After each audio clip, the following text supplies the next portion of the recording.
안녕하세요. 저는 결혼 3년 차 30대 중반 직장인입니다. 제가 얘기 드릴 사연은 시누이들 이야기입니다. 제가 처음 결혼해서 들어와 보니 제 남편은 막내였고 위로만 3명의 시누이들이 있었습니다. 시댁에는 시아버지는 돌아가시고 어머님 혼자 살고 계셨고 시누이 3명은 다 출가해서 나가 살고 있었습니다. 제가 신혼여행을 갔다 와서 시댁에 인사드리러 갔을 때 시누이들한테 처음 들은 얘기가 시어머니한테 잘해라가 아니고 시누이들한테 잘하라는 소리였습니다. 올케는 시어머니보다도 우리한테 더 잘해야 해. 네? 어머님보다 형님들한테 더 잘해야 한다고요? 왜냐하면 우리가 부모 역할을 했거든. 올케, 우리가 남동생 남수를 어떻게 키웠는지 모르지? 나는 아기 때부터 동생을 업고 다녔어. 나는 남수가 대학교 다닐 때 뒷바라지 다 해줬고, 나는 남수가 직장 다닐 때 도시락도 매일 싸줘가면서 해줬고, 아, 형님들이 고생들 많으셨네요. 그래서 말인데, 올케는 어머니한테만 찾아뵙지 말고, 우리한테도 자주 찾아와서 인사도 하고 그래. 아, 네. 저는 이때만 해도 좋은 게 좋은 거라고 시누이들하고 잘 지내면 나쁠 것 없다고 생각했습니다. 시댁은 시어머니도 그렇고 시누이들도 다들 집안 형편은 좋지는 않고 어려운 편이었습니다. 시누이들이 다들 어렵게 살았지만 첫째 시누이는 일찍 이혼해서 혼자 애들 3명을 키우느라 경제적으로도 힘들어서 남편이 잘 버는 것은 아니었지만 그동안 조금씩 도와주고 있었더라고요. 그래서 저도 처음에는 남편이 시누이들한테 결혼하기 전까지 도움도 많이 받은 것 같기도 해서 잘해주려고 하였습니다. 그런데 시누이들은 결혼 초부터 대놓고 저한테 시어머니 행사를 하려고 했습니다. 올케, 사돈집 전화번호 가르쳐 줄래? 저희 친정집은 왜요? 올케가 얼마나 가정교육을 잘 받았는지 확인해 봐야지. 왜 형님들이 확인해야 하는데요? 올케, 우리 남수가 우리 집안에서 얼마나 중요한 자식인 줄 모르지? 우리 남수는 우리가 정말 손에 물 하나 안 묻히고 애지중지해서 키운 동생이야. 그러니 당연히 확인해야지. 그리고 우리들한테 한 주에 안부 전화 한 번씩은 하도록 해. 네? 어머님이 아니라 형님들한테요? 그것도 한 주에 한 번씩요? 아랫사람이 윗사람한테 안부 전화 드리는 건 당연한 거야, 올케. 시집살이가 그렇게 쉬운 줄 알았어? 그리고 우리한테 용돈을 매달 주는 것 잊지 말고. 네? 용돈을 형님들한테도요? 지금 남수가 엄마한테 용돈 줄 때 우리들한테도 보내주고 있었거든. 그러니 계속 받아야지. 그럼 우리가 남수한테 해준 게 얼마인데? 시어머니는 가만히 있는데 오히려 시누이들이 저한테 시어머니 행세를 하려고 하는 거였어요. 제가 결혼하고 나서 얼마 지나지 않을 때였어요. 둘째 시누이한테 전화가 걸려왔습니다. 올케, 엄마 눈썹이 자꾸 눈을 찔러서 쌍꺼풀 수술해야 할 것 같은데 우리가 얘기 안 해도 올케가 알아서 해야 하는 것 아니야? 그러지 않아도 제가 어머님한테 병원 가자고 계속 말씀드렸었는데 자꾸 무섭다고 안 가신다고 하셔서 제가 다시 말씀드리고 모시고 갔다 올게요. 아니야, 올케 직장까지 다니는데 바쁘잖아. 우리들이 모시고 갈 테니 수술비만 올케가 내. 시누이들은 시어머니를 모시고 가서 쌍꺼풀 수술을 해드리고 올 테니 저보고 수술비를 대달라고 했습니다. 제가 수술비를 내는 게 당연한 것처럼 말이죠. 저는 어쨌든 그때까지만 해도 저를 생각해서 그러는 줄 알고 시누이들이 나를 생각해 줄 때도 있구나 하는 생각이 들었습니다. 시어머니 쌍꺼풀 수술은 제가 해드리려고 마음먹었던 거였으니까요. 시누이들이 시어머니를 모시고 가서 쌍꺼풀 수술을 하던 날 저는 회사를 끝나고 시어머니 집으로 갔습니다. 쌍꺼풀 수술이 큰 수술은 아니었지만 제가 직장 때문에 모시고 가지 못했으니 찾아가 뵙는 게 도리일 것 같았기 때문이었습니다. 시어머니 집에 가보니 시누이 3명이 다 모여 있었습니다. 역시 나를 생각해주는 건 우리 딸들밖에 없구나. 그럼요. 엄마 생각하는 건 우리밖에 더 있겠어요? 올케는 뭐 하고 있었어? 올케가 알아서 모시고 갔어야 하는 것 아니야? 우리가 엄마를 모시고 가게 만들고 말이야. 아니, 그게 아니라 형님들이 저 대신 모시고 간다고 해서 그거야 올케가 안 모시고 가니까 우리들이 보다 못해 모시고 간 거지. 만일 올케의 부모님이라면 그렇게 내버려뒀겠어? 맞아. 자기 부모님이라면 벌써 갔다 왔겠지. 그래서 우리가 수시로 올케네 가봐야 한다니까. 귀한 남동생이 제대로 먹고 있는지도 모르고. 아니, 무슨 말을 그렇게들 하세요? 제가 어머님 쌍꺼풀 수술해드린다고 볼 때마다 말씀드렸는데 그때마다 어머님이 안 간다고 하신 것은 다들 알고들 있는 사실 아니에요? 내가 병원 가자고 할 때는 무서웠는데 딸들이 같이 가준다고 하니까 왠지 마음이 편하면서 가게 되더라. 그럼요.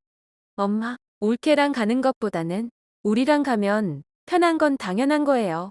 그래? 너희들이 최고다. 너희들이 해줘서 고맙구나. 어머님, 쌍꺼풀 수술비는 제가 해드린 건데요. 어머, 올케 얼마 되지도 않는 돈 가지고 뭐가 대단하다고 지금 생색내는 거야? 아니, 그게 아니라 며느라기야. 누구 돈이 들어갔건 뭐가 중요하니?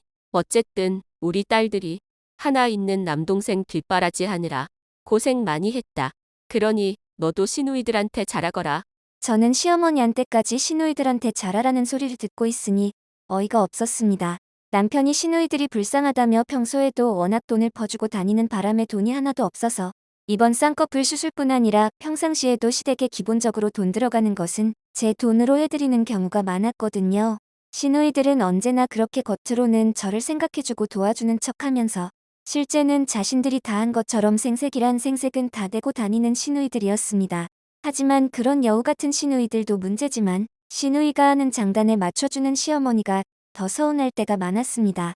제가 시어머니한테 뭘 얘기하거나 보내주기만 하면 그 얘기를 언제 했는지 시누이들이 다음 날이면 다 알고 있는 거였어요. 제가 생활하는 모든 것들이 시어머니를 통해서 저의 일거수일투족을 하나하나 감시받고 있다고 생각하니 소름이 끼치더라고요. 어머님, 형님들이 고생 많이 했다고 내가 왜 잘해줘야 하죠? 우리 친정 부모님이 나를 키워주신 거지 어머님이나 형님들이 나를 키워준 건 아니잖아요. 올케, 우리한테 그런 소리를? 왜요? 말은 바로 하랬다고. 형님들이 저보고 어머님한테 잘하라고 하는데 어머님이 고생하며 키워준 건 내가 아니라 형님들 아니에요? 그러니 내가 아니라 형님들이 어머님한테 잘해야죠. 올케, 지금 우리한테 지적질하는 거야? 네. 지적질 맞아요. 입으로만 백날 떠들면 뭐해요? 평소에는 전화도 안 드리고 한 번도 찾아뵙지도 않잖아요. 형님들이 나한테 얘기를 안 해도 그동안 나는 어머님한테 형님들보다는 훨씬 잘했으니 형님들은 나한테 그런 소리 할 자격 없어요. 그리고 이제부터는 내가 알아서 잘할 테니까 형님들이나 잘할 생각을 하세요. 제가 그렇게 세게 한 번 받아버리니 시누이는 물론이고 시어머니까지 놀라서 입도 번긋 못하고 넋이 나가 있더라고요. 저는 그렇게 그동안 저한테 시누이 갑질의 시어머니 행세까지 일삼던 시누이들한테 한방 세게 터트려 버리고는 나와버렸습니다. 시누이들이란 명목으로 밤낮 가리지 않고 저한테 수시로 전화질을 해서 시어머니 행세를 하며 참견을 하지는 않나. 말도 없이 아무 때나 찾아와서 제 집을 자기들 집인 양 마음대로 여기저기 다 뒤져보지를 않나. 또 시어머니 시켜서 갑자기 조카들을 봐달라고 맡겨놓고 가는 경우도 많았습니다.